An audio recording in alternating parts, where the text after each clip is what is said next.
आज अतिशय भव्य प्रमाणात महिला मेळावा आयोजित केलेला आहे। या मेळाव्याचे प्रमुख पाहुणे आपले राज्याचे लोकप्रिय मुख्यमंत्री आदरणीय एकनाथ शिंदे साहेब, ज्यांचं आताच मनोगत झालं, त्या विधान परिषदेच्या उपाध्यक्षा नीलमताई गोरे, माजी मंत्रिमंडळातील सहकारी उदयजी सामंत, ज्यांनी हा कार्यक्रम आयोजित केला ते खासदार धैर्यशील माने, खासदार प्राध्यापक संजय मंडलिक।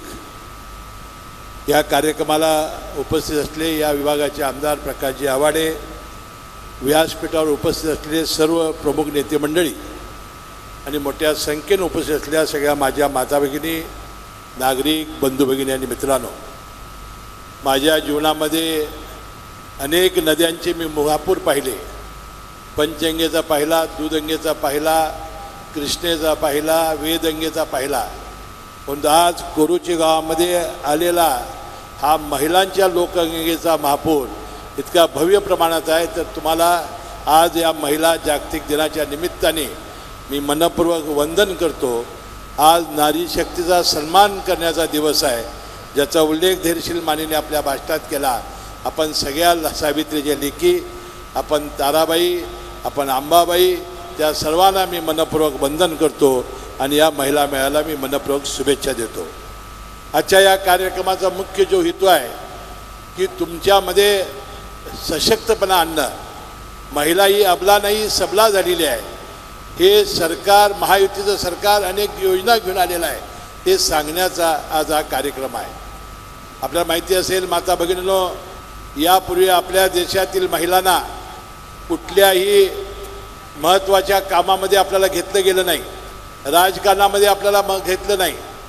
ज्या युरोप, अमेरिका वगैरे खंडामधील महिलांना खांद्याला खांदा लावून पुरुषांनी एकत्र केलं, ते देश महासत्ता झाले, परंतु आपला देश मागं राहिला।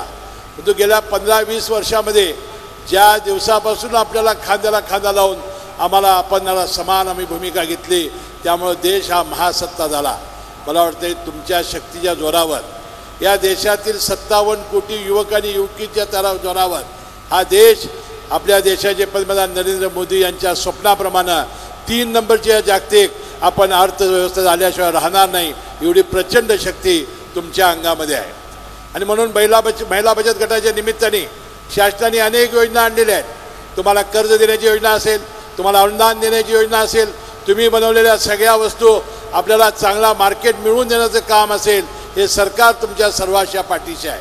जी माझी विधवा भगिनी आहे तिला आपण पेन्शन देणारी योजना आणली, जी परित्यक्त्या भगिनी आहे तिला पेन्शन देणारी योजना आपण आणली, 65 वर्षाची जी आई आहे जिला मुलं आणि मुली बघत नाहीत, सुना बघत नाहीत, त्यांच्यासाठी आपण योजना आणली, दिव्यांगाच्यासाठी आपण योजना आणली।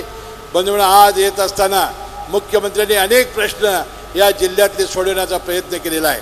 मी मुख्यमंत्र्यांचा मनपूर्वक आभार मानतो। आपल्याला प्रोत्साहनपर अनुदान जे नियमित कर्ज भरणाऱ्या शेतकऱ्यांचं 50,000 रुपये लागलं होतं, त्याचा GR काढण्यात आला, त्याची मुख्यमंत्र्यांनी माहिती घेतली। आपले पाण्याचे दर जे 200 पट वाढलेले आहेत त्यालासुद्धा त्यांनी स्थगिती देण्याचा आज ते घोषणा करणार आहेत।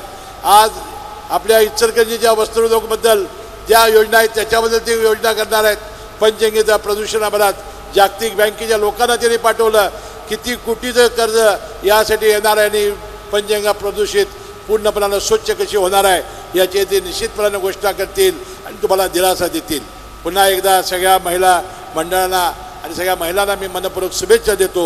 मुख्यमंत्र्यांना अतिशय घाई गडबडीत 4 वाजता दिल्लीला जायचं आहे, 4 कार्यक्रम व्हायचे आहेत, म्हणून अनेक वक्त्यांनी बोलायचं होतं, परंतु त्यांना मुख्यमंत्र्यांनी विनंती केली, मी मुख्यमंत्र्यांनीच आपल्याला भाषण करावं, आपल्याला मार्गदर्शन करावं अशी विनंती करतो। आपली रजा घेतो। जय जय महाराष्ट्र।